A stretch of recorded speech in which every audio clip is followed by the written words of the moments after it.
Hello everyone. तो आज मैं आप लोगों को बताती हूँ वायरल हेपेटाइटिस के बारे में। हेपेटाइटिस क्या होता है? तो हेपेटाइटिस में बेसिकली एक इन्फेक्शन होता है, इन्फ्लेमेशन होता है लीवर में, जो कि हेपेटाइटिस वायरस से कॉज होता है। इसमें mainly hepatitis virus A, B, C, D and E आते हैं। जो हेपेटाइटिस ए एंड ई होता है वो कंटामिनेट फूड एंड वाटर के थ्रू स्प्रेड होता है, वाइल जो hepatitis virus B, C and D होता है वो blood, sexual contact and from mother to child spread होता है। इसके सिम्टम्स क्या क्या होते हैं हेपेटाइटिस के? हेपेटाइटिस के मेन सिम्टम्स होते हैं जॉइंटिस, फैटीग मतलब थकान लगना, नोजिया मतलब उल्टी जैसा लगना, abdominal pain and dark urine. जो हेपेटाइटिस ए एंड ई होता है वो यूजली एक्यूट होता है एंड सेल्फ लिमिटिंग मतलब वो अपने आप ठीक हो जाता है, वाइल जो हेपेटाइटिस वायरस बी, सी होता है वो क्रोनिक हो सकता है और वो सीरियस लीवर डैमेज भी कॉज कर सकता है। डायग्नोसिस इसकी कैसी होती है? थ्रू ब्लड टेस्ट के थ्रू होती है एंड ट्रीटमेंट वेरीज करता है, like supportive care for hepatitis A and E and antiviral treatment देते हैं for B and C. Vaccine available होती है for hepatitis A virus. Transmission of hepatitis transmit कैसे होता है? तो hepatitis A and E spread होता है कंटामिनेट फूड एंड वाटर के through, while hepatitis virus B, C and D spread होता है through blood, unprotected sex and from mother to child. अब इसके हेपेटाइटिस आप ये दे सकते हैं, ये लीवर का डायग्राम है, हेल्थी लीवर है, और ये सिरोसिस हो गया, ये क्रोनिसिटी में हो गया, ये सिरोसिस लीवर हो गया। लीवर की जो ये नॉर्मल लीवर है एंड ये इसमें फैटी वैक्यूल नेक्रोसिस हो जाती है। तो इस टाइप से ये होता है। इसके साइन एंड सिम्टम्स क्या क्या होते हैं? तो इसमें प्री इक्टेरिक एंड कन्वल्सेंट फेज होती है। तो प्री इक्टेरिक फेज में क्या क्या होता है?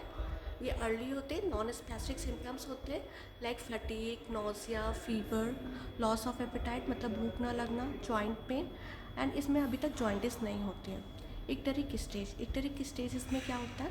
इसमें अपेयरेंस ऑफ जॉइंटिस मतलब जॉइंटिस होता है, डार्क यूरिन होती है, पेल स्टूल मतलब पीले कलर का स्टूल्स होता है, लीवर टेंडरनेस मतलब लीवर को दबाने में दर्द होता है, एंड इचिंग मतलब पूरी बॉडी में खुजली मचती है, एंड कन्वल्सन मतलब रिकवरी स्टेज। इसमें क्या क्या होता है?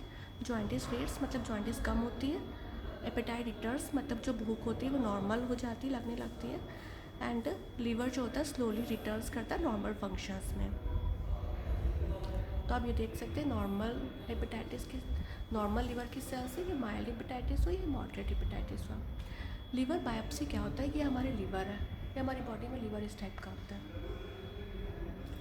लीवर बायोप्सी क्या होता है? इसमें हम लोग क्या करते हैं, एक मेडिकल प्रोसीजर है जिसमें कि हम इस सैंपल लेते हैं, लीवर का टिश्यू से लेते हैं, लीवर का टिश्यू का सैंपल लेते हैं नीडल के थ्रू और इसको एग्जामिन करते हैं अंडर माइक्रोस्कोप। तो ये हेल्प करता है डायग्नोज करने के लिए लीवर डिजीज़ वो कितना सीवियरिटी हुआ है, लाइक हेपेटाइटिस या सिरोसिस, एंड उसको ट्रीटमेंट को मॉनिटर करने में हेल्प करता है। इसको यूजली हम लोग लोकल एनेस्थीसिया के थ्रू या फिर ultrasound, local anaesthesia guided by ultrasound और सीटी। अब टाइप ऑफ हेपेटाइटिस कितने टाइप्स की होती है? तो hepatitis A virus, hepatitis B, C, D, E mainly 5 types की होती है। तो हेपेटाइटिस ए जो होता है वो फीको ओरल रूट से ट्रांसमिट होता है, कंटामिनेट फूड एंड वाटर, और ये बच्चों में मोस्ट कॉमन होता है। हेपेटाइटिस बी वायरस जो होता है वो ब्लड के थ्रू स्प्रेड होता है या फिर अनप्रोटेक्टेड सेक्स के थ्रू या फिर मदर टू चाइल्ड। ये एक्यूट भी हो सकता है और क्रोनिसिटी भी कॉज कर सकता है, मतलब ये सिरोसिस एंड लीवर कैंसर को डेवलप कर सकता है। हेपेटाइटिस सी वायरस ब्लड के थ्रू होता है, निडल्स के थ्रू होता है, ट्रांसफ्यूज़न के थ्रू होता है, कोई भी वैक्सीन इसके लिए अवेलेबल नहीं है, इसके लिए हम लोग एंटीवायरल ट्रीटमेंट देते हैं। हेपेटाइटिस डी वायरस भी ब्लड के थ्रू स्प्रेड होता है, एंड जो हेपेटाइटिस ई वायरस है वो भी फीको ओरल रूट के थ्रू स्प्रेड होता है, लाइक कंटामिनेटेड वाटर के थ्रू। ये भी एक्यूट होता है बट प्रेग्नेंट वोमेन का अगर हो गया तो सीवियर डैमेज कॉज कर सकता है।